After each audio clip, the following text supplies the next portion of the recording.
शेखजी, मला हेच विचारायचं आहे, तुम्ही इथले नगर अध्यक्ष आहे मोहपाचे, आतापर्यंतचं काय काय डेव्हलपमेंट इथे झालेलं आहे?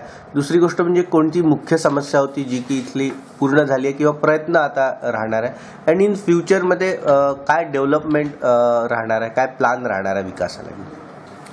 या गावामध्ये सगळ्यात जो महत्त्वाची समस्या होती ती अस्वच्छतेची. मुळात हे जे गाव आहे ते ग्रामीण भागाशी निगडीत आहे आणि या ठिकाणी खऱ्या अर्थाने लोकांच्या घरी शौचालयाची व्यवस्था नव्हती. तेव्हा मोहोपा नगर परिषदेने पहिलं जर पाऊल उचललं तर या गावाला हागणदारी मुक्त करण्याचा पहिला प्रयत्न केला.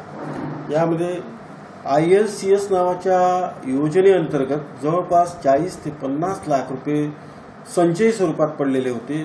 तेव्हा आम्ही या योजनेला नवीन स्वरूप देऊन अधिक लाभार्थ्यांना सहभागी करण्याचा प्रयत्न केला.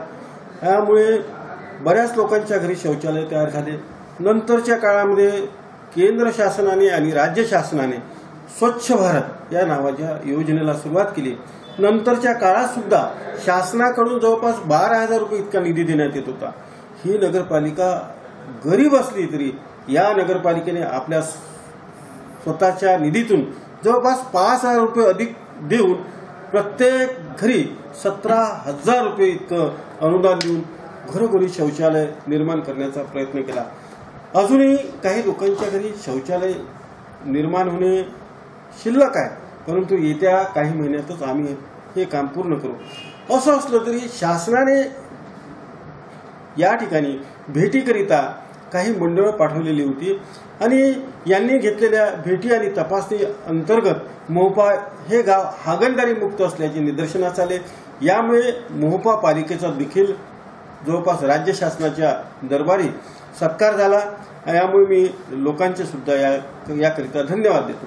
दुसरा या ठिकाणी महत्त्वाचा जो प्रश्न होता, जवळपास या ठिकाणी 6.25 कोटी रुपयाचा झोपडपट्टीचा प्रकल्प प्रलंबित होता.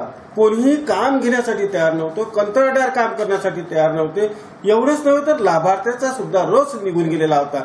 जेव्हा मी या ठिकाणी 6 ऑगस्टला अध्यक्ष झालो तेव्हा त्या लोकांना धीर दिला आणि जवळपास 200 लोकांच्या त्या ठिकाणी सिमेंट कॉन्क्रीटची घरं या ठिकाणी बांधलेली आपल्याला दिसून येते. जवळपास 1 ते 1.5 महिन्यात हा टप्पा पूर्ण होईल आणि शासनाने दिलेला 6.25 कोटीचा निधी या ठिकाणी उपयोगात येईल आणि या ठिकाणी नागरिकांना घरं राहायला मिळेल.